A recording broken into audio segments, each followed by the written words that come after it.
welcome to the 6th episode of Surprisingly Even. My name is Judith, and this podcast is about knitting, which is my hobby and favorite thing to do. I live in Toronto, Canada, and can be found on Ravelry as Judith and Julia. Warmest greetings to my returning viewers. Thank you very much for joining me yet again. Your continued interest and support are very much appreciated. You guys are awesome. And if you're a new viewer, welcome to my knitting world, and please make yourself comfortable. Before we dip into the knitting content, I wanted to tell you a little bit about this cardigan that I'm wearing. This is something I made a few years ago. I actually checked on Ravelry and I was good enough to log the start date on this project, and it was 2014, spring 2014.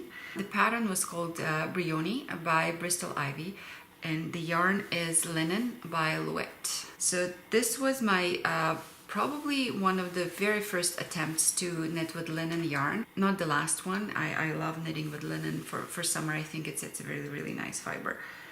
And the construction of this pullover is quite intriguing.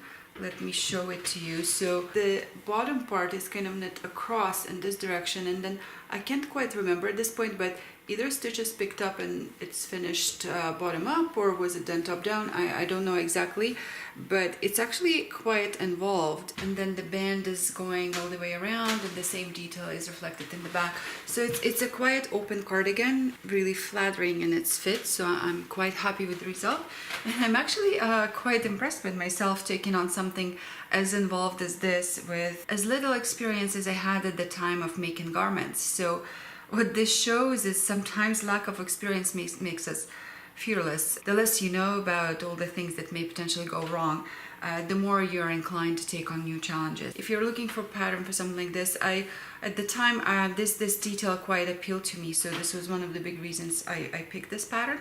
And I even got a comment from Bristol Ivy herself on Ravelry when I posted a picture for this, that she was excited to see this done in linen, because the pattern was originally written for wool fiber. So yeah, okay, let's go into the knitting content. So this past week was not as productive as the week before, just setting the expectations up front, but not to worry, we still have plenty to talk about, because when it comes to knitting, I always have a lot to say. So as always, starting with garments. Last time we spoke, I was knitting on Soirée pullover. I kept on knitting on it. I really enjoy making this pattern. So last time I showed it to you, I was done with the bottom part of the body, separated back and front, and made a little bit of progress into the back. So this time, even though I didn't have a lot of time to knit this week, I actually made quite a bit of progress. I finished the back and the front, and I joined the shoulder seams. So yeah, you see, when you really enjoy making something, you will always find a way to squeeze the time into your day, even though you're crazy busy with other stuff. So I was thinking I'm gonna put this on actually and show you how it fits at this point. So here it is in its current state. It's quite short. It's supposed to be I don't want to call it cropped, but it's supposed to be the short boxy fit. It's not quite as boxy as I hoped it to be, but then again, keep in mind this hasn't been washed or blocked. So this is one of the reasons I actually wanted to show it to you now, to kind of then see before and after, and gauge, like, be able to judge what blocking does to this specific yarn. One change I made to the pattern, I made the neck is not as deep as the original in the pattern. It's supposed to be somewhat like this, because the finishing that is proposed by the pattern is to knit a few rows of stockinette, then a little bit, I believe, of this chart, and then just leave it kind of open-ended, let it roll it a little bit. Plus, I still plan to do I-cord along the bottom here to help with the rolling and also give it some weight and structure. This is just my personal preference. There's nothing wrong with what the pattern is proposing. It's just that the look that I think I would prefer. Then my current plan is to do the same at the neckline, just to do the I-cord. I had thought about maybe doing a little bit of twisted rib, like knit purl twisted rib, but then I'm thinking that it would be a good idea to match the finishing at the bottom, the neck and the sleeves as well if I do the I-cord there. This is how it fits and this is the plan. I now have to do the sleeves, obviously. I hope it's gonna be done quite quickly because I usually, it's just in the round with, and I think this pattern will go at the bottom of the sleeve. I don't know, I need to check. This is how bad I am. I know you're supposed to read the whole pattern beginning to end before you start knitting on something. I don't always do that. Actually, most of the time I don't. Yeah, but it's probably a good idea. So I feel like I need to put some of those disclaimers. Do not attempt to repeat at home. So yeah, I quite like it, and the yarn feels really, really good. I think it's something that it's going to be quite enjoyable to wear even next to skin. Didn't notice a lot of pilling. I haven't, even though I haven't worn it, so I guess the pilling may still happen in the future, but so far knitting on it, I didn't notice any pilling yet. So yeah, really, really pleased with how this is coming out. So yeah, Soirée off, Brioni back on, back in business. So I'm really, really pleased with how this pullover is turning out, and this is actually one of the few instances when I really, really think that I may just be making another one really soon. And in terms of the future plans and garments, as I mentioned, I have a couple of possibilities, and those are still pretty much on the list. So one is making a Sunset Highway pullover with this color combination of yarn from Skein.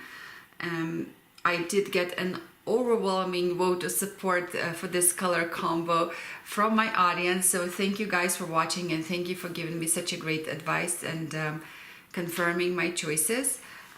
Looking at this now, I'm wondering whether I would need to alternate these two skeins, and again, this is a woodshed color, wool shed color, and it's supposed to be used for the main part of the body, and I think this one is tends to be a bit on the darker side in comparison, like next to this one. Even like whichever way I turn it, I think it's still a bit darker. So I guess I'll know better once I cake these, but the safe thing to do always is to just alternate skeins, which I'll probably just go ahead and do. So this is one possibility, and the other one is making a white vidi, totally mispronouncing it probably, pullover by Enkestrick from the latest Wool Folk collection. So I think I'm going to wait and see how I feel exactly once I finish this Soirée, which one I would rather cast on. Another possibility is I'm going to be casting on another Soirée. We'll see. So this was the update for the garments, and now moving on to shawls. With shawls, last time we spoke, I was knitting on the Mucha shawl by Layla Rabi, and I kept on knitting on it. So I'm now at the point where I still need to do one more repeat of this really, really nice ribbing pattern, and then I would start with the border. I was planning to make the pattern comes in two sizes, a smaller and a larger one. I was hoping to be able to make the larger one, but then I think I must have been overly optimistic, as was confirmed by my friend Vanessa, who just finished knitting this shawl, and she actually showed me hers, and it's really, really nice. Having said that, the yarn, which she has the same quantity of, was barely enough to finish the smaller version. So I guess the smaller version it is, but it is growing quite quickly width-wise. So it does make sense that it will start consuming the yarn much faster when it gets to the border and the latter part of the pattern. And because even though it seems like I'm still in the first skein here, I only have one more repeat of the ribbing, but the entirety of the second skein will probably be consumed by the border, which is also quite wide. So we'll keep you updated as I go. I'm hoping to be done with it quite quickly because it's literally flying off the needles. I didn't have a lot of time to knit on it because what little knitting time I had this week was consumed by Soirée, because I'm so enamored with the pattern. I don't know what it is, but I really, really like it. If I didn't repeat it enough times already, so yeah. But I do hope I'll be able to finish this one quite quickly because it's a worsted weight yarn, and I'm using thick needle, so it is going quite fast, and the pattern is so intuitive and easy to memorize that it's just quite a pleasure to knit. I think this would be, if I need a quick shawl in worsted weight, this would be my go-to for now. So highly recommending the pattern. If you haven't checked it out already, please do. And then in terms of the future plans for shawls, I do plan to knit another one of the Time Trade shawl by Caitlin Hunter. I do have a gorgeous kit of yarn that was given to me as a birthday gift from my lovely daughter Leia. So I'm really looking forward to making that one. At the same time, something else emerged this week. It was my sister's birthday, and I asked her if she wanted me to knit something for her, which I know I should have done in advance for it to be ready for her birthday, but not the best sister in the world. I guess I'm not winning that award this year. So I asked her if she wanted me to knit her something for her, and she wants a scarf. So I did make scarves in the past, and those are not my favorite thing to make, because I find with scarves, they're easy enough and straightforward enough. You could just go back and forth until you're done. But for me personally, at some point along the progress, as you're making the progress, at about 25 or 30% in knitting a scarf, I usually find myself falling into this black hole where you kind of seem to be working and not really making any progress. So I know I should be using progress markers to kind of provide a visual kind of reminder of how much progress is being made. But with scarves, I just find it hard. I guess because after a while it gets quite repetitive, not much going on. Not my favorite thing to make. She also wanted it in gray color, so making a gray scarf, it's hard for me to think about anything I would be less excited to knit at this point. Of course, I didn't tell her that. If that's what she wants, that's what I will try to produce for her. Having said that, and I did try to steer her in the direction of more of a shawl with questions like, so what shape of a scarf would you like? Would a triangle work or like a half circle? And then she's like, no, a scarf is a scarf and it has to be rectangle, and that's the end of the story. I'm like, okay. I started thinking of possibilities for a scarf pattern that I would be excited to knit and wouldn't make me feel suicidal in the process. So I do have a couple of possibilities. So one of them is Stone Crop pattern by Jared Flood. I really like it. It has a lace pattern to it, and it's at the same time it's a garter stitch. So, and lace is done on every right side row, so there are rest rows, and so it's lace, but it's fairly straightforward at the same time. And the border is knit at the same time as the scarf, so that saves you kind of having pick up endless number of stitches and kind of doing rows that take half an hour each at the end when they are so close to being done. So really like that pattern. And another possibility I thought about is this pattern from Amirisu magazine, which I purchased this summer. It's this summer 2017. So the pattern is called Homage, and this is this interesting shawl, which it can also pass for a scarf because it kind of vaguely resembles a scarf. So it's kind of a scarf. I'm thinking that maybe this could be a gateway shawl for my sister. So that's my devious plan. I really like the construction of it. It's quite interesting. So it's kind of modular. You knit these 5 leaves that I shaped with short rows and decreases and the one on top of each other. And then you knit the border. So I'm actually quite excited in making this now. And one advantage obviously this pattern has over the Jared Flood pattern that I just talked about before is that I already own this one. I don't need to buy it. So I'm quite sure I'm going to make this one. And the yarn I picked is from my stash, and it's this cone from that I bought a few years ago from Color Mart. I know she wanted gray, but this, I think this is kind of grayish, right? And it's actually more of a kind of very light, subtle lavender, I want to say. So and I think it's a really beautiful color, and I hope she enjoys it once I make it for her. So this is what I'm going to do. I'm going to knit a homage shawl using this yarn, and it's extra fine merino, I believe, for my sister's, as my sister's belated birthday gift. After I give it to her, if she still feels that her wardrobe is sorely lacking a plain gray scarf, she can, I guess, go and buy it at H&M or something.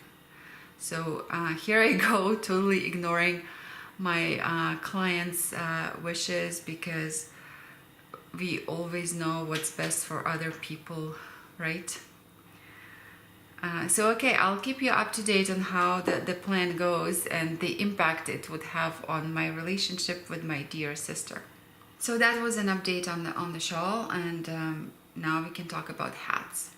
I do not have a finished hat this week, but I did do some work on the hat I was making out of the fade sweater leftover with this beautiful shade called Crybaby of hedgehog fibers sock yarn. And I'm not sure I like how it's coming out.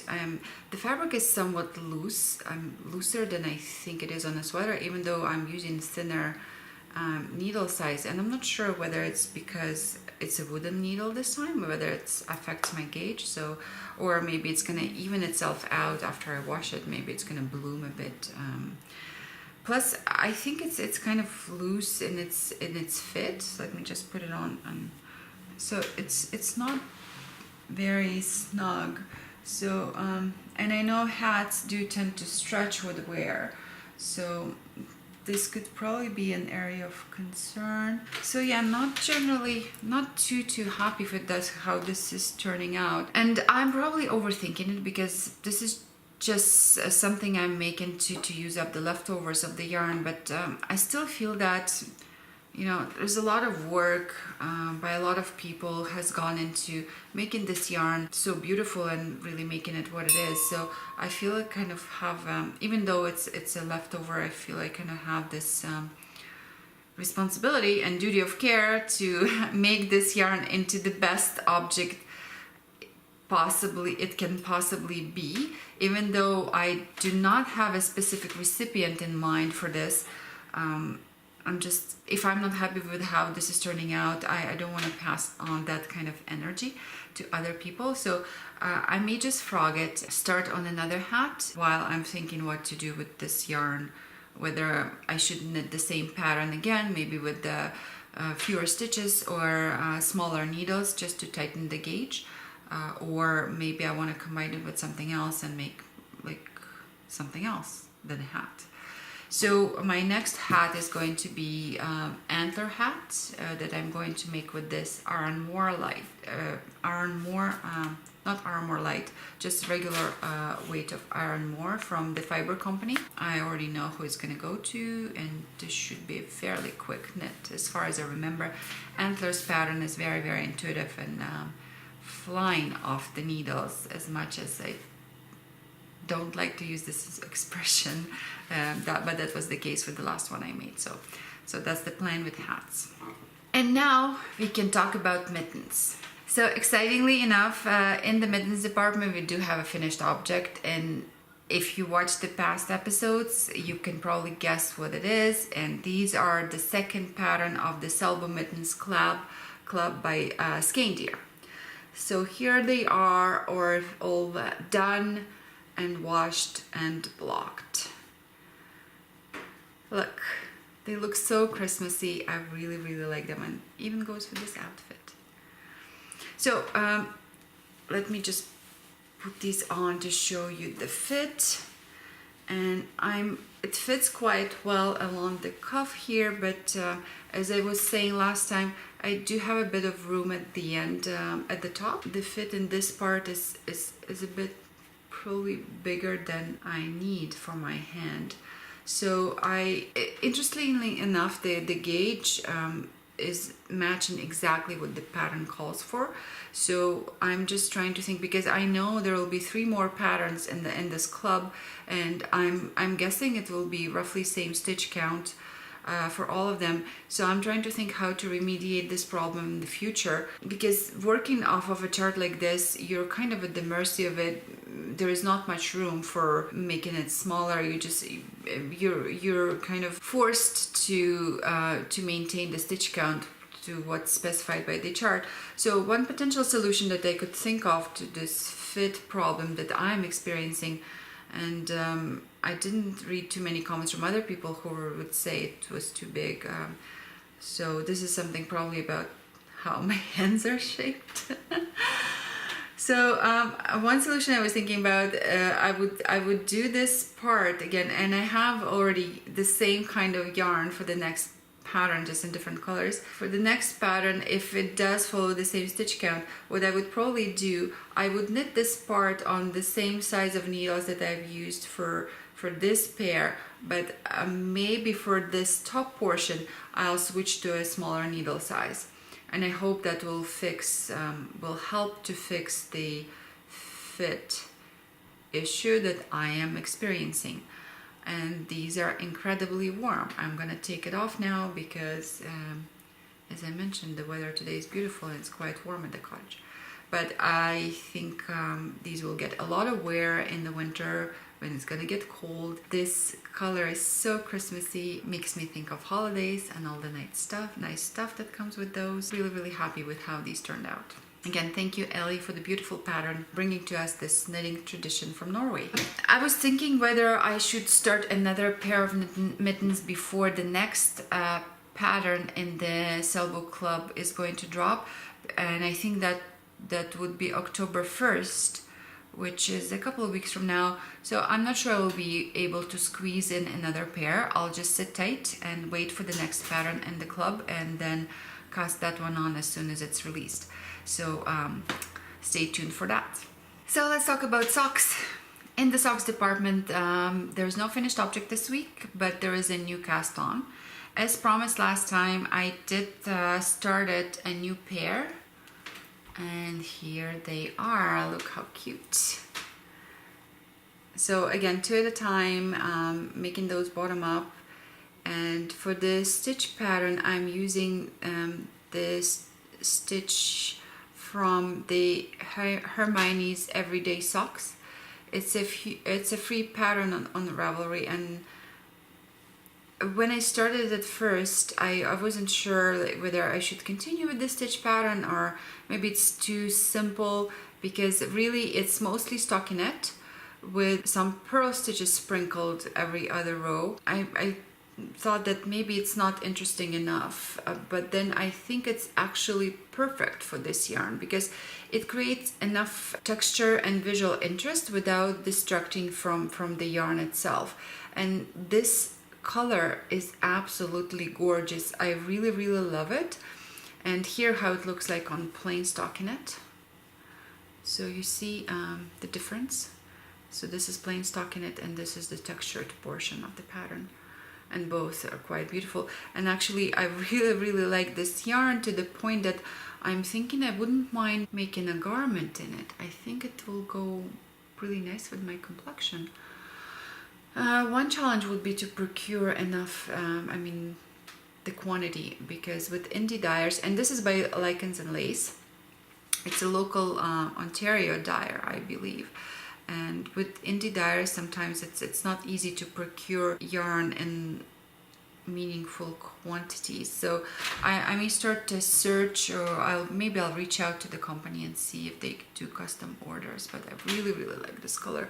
It's so rich, and it has these sprinkles of yellow. So these are my socks. Again, because I'm making them 2 at a time, it may take a while as usual, so you may hear about them over and over again for at least some time. So far, really pleased with the progress. So last but not least, I want to talk about my blanket, which I'm still knitting on, even though it hasn't been getting much love. I did make an effort to spend some time with it, just so it doesn't feel totally neglected. Last time I showed it, this square was in progress, so I did finish it. And this is from a mini kindly supplied by my knitting best friend Vanessa. So here it is. And I added another one, which is a plain red color. Sometimes you need something like simple elegant and timeless. And this was Sandnes Garn, I believe. I made a pair of socks with it, and this is not the only red square. I already used it here. So yeah, I had quite a few left from that pair of socks, and because the yardage on the skein was quite generous, so. And I believe I still have enough for yet another square. Here's the new one that I started. And this is again from one of Vanessa's minis. I think this is absolutely gorgeous. She buys such a beautiful yarn. I think I'm developing a mild case of stash envy. May need to do something about it. So I'm pretty sure this is Merino, and the color just reminds me of dessert, cupcakes, macarons, ice cream, all those things I'm not supposed to be consuming, but I can knit them now. So yeah, I really like how all these colors fit together. This is just gonna be so gorgeous when it's done.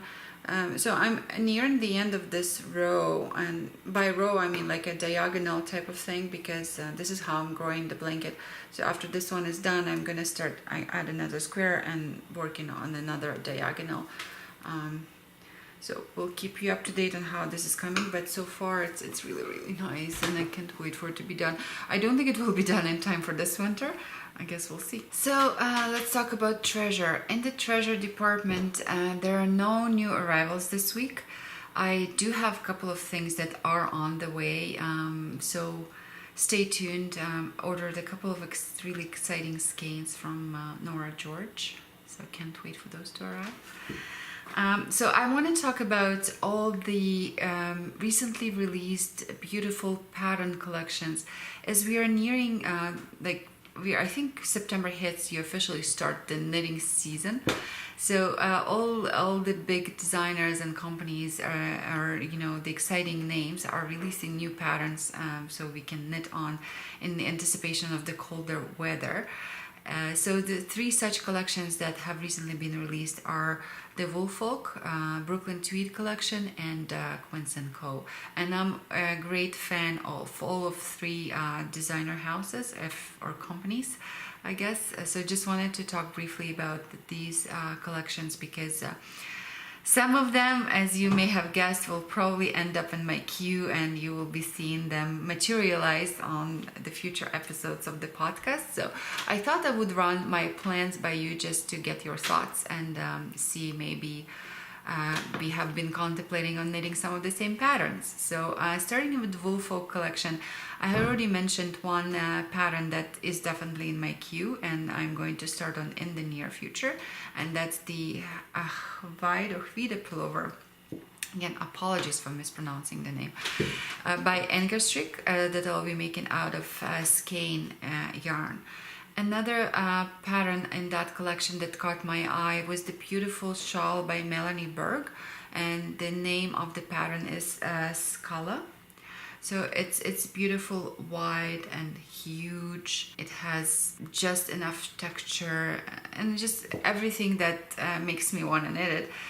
It is written for, of course, Woolfolk yarn, and I think it's their fingering, Woolfolk tinned. I must say I've never experienced any of the Woolfolk yarn in real life, but I heard so many people saying it's quite really nice. So it's on my bucket list to definitely try it. So I was thinking maybe Scala shawl by Melanie Berg would be that opportunity. Now it does require 6 skeins, and I went online and checked the pricing. I don't believe any of my local yarn stores carry Woolfolk.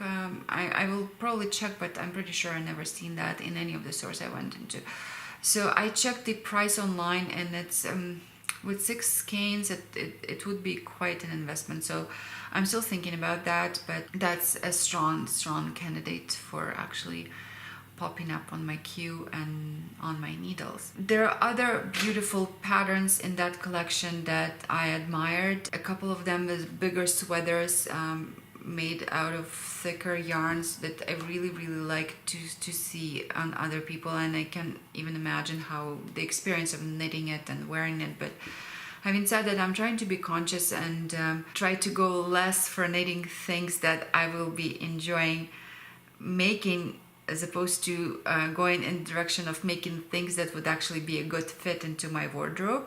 And in that sense, thicker sweaters not the best fit with my lifestyle, because even though Canada is really cold, as everybody knows, indoors is always warm, and I have an office job, so I have a limited window of opportunity to wear thick sweaters. Plus, they do take up a lot of space in my closet, which is not that big, so I have to be conscious of that as well. But maybe one day I will finally decide to make one, and I'm sure I'll enjoy it. And if I do, I'll for sure turn to this collection, because there are a couple of gorgeous thick sweater patterns in that one.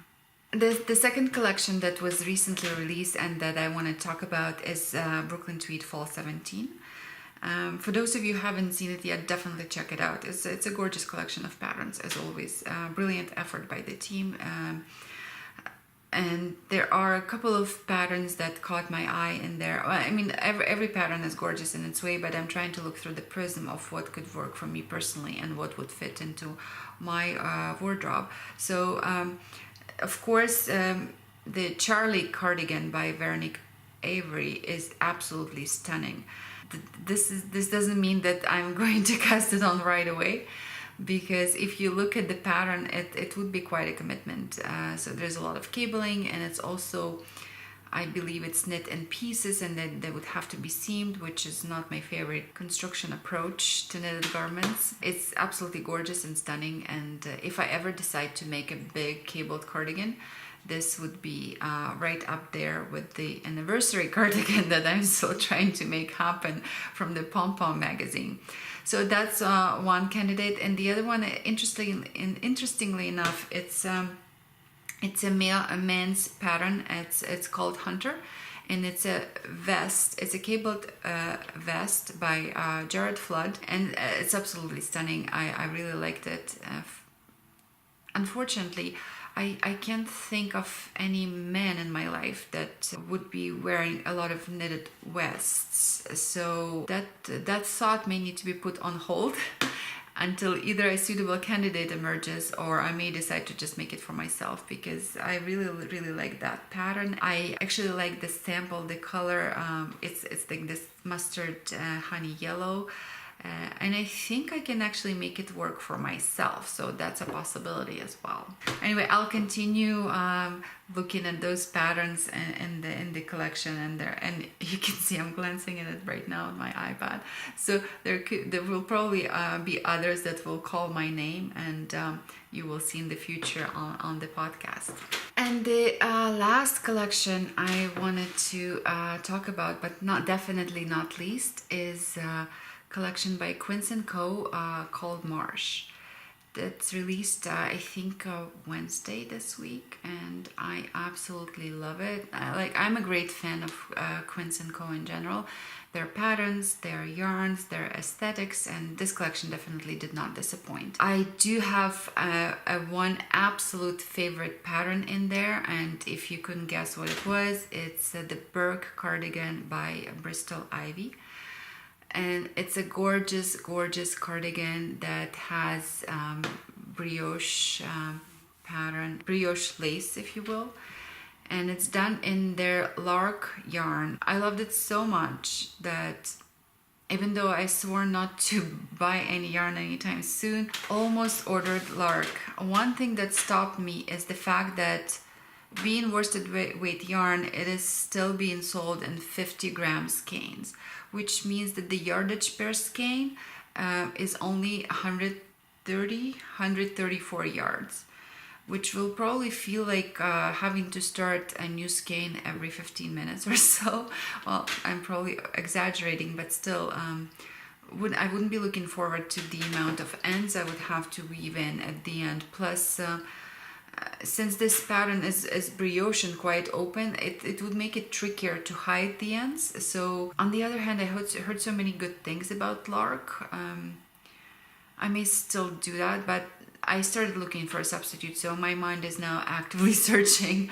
One possibility is Phoebe, which is also a yarn by Quince & Co.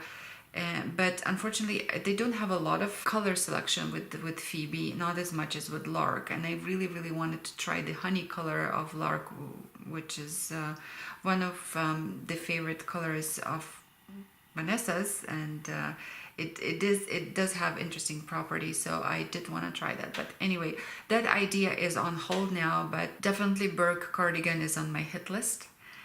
Another pattern in that collection that caught my eye was the Bromley hat, and it's quite it's a big slouchy cabled kind of beret, which is very much up my alley, and I can totally see myself making one, and I believe I would have a suitable yarn in my stash. So stay tuned. I predict that one is going to make an appearance on the podcast fairly soon in the future. This was the extent of what I wanted to cover in terms of treasure or lack of thereof and future plans. There's still a couple of exciting collections that I'm really eagerly awaiting to be released this fall. One of them is, of course, the Lane magazine. I think the entire knitting community is kind of just holding its breath. Seeing the spoilers on Instagram, it's supposed to be absolutely gorgeous, and I can't wait to see what the team has come up with this time.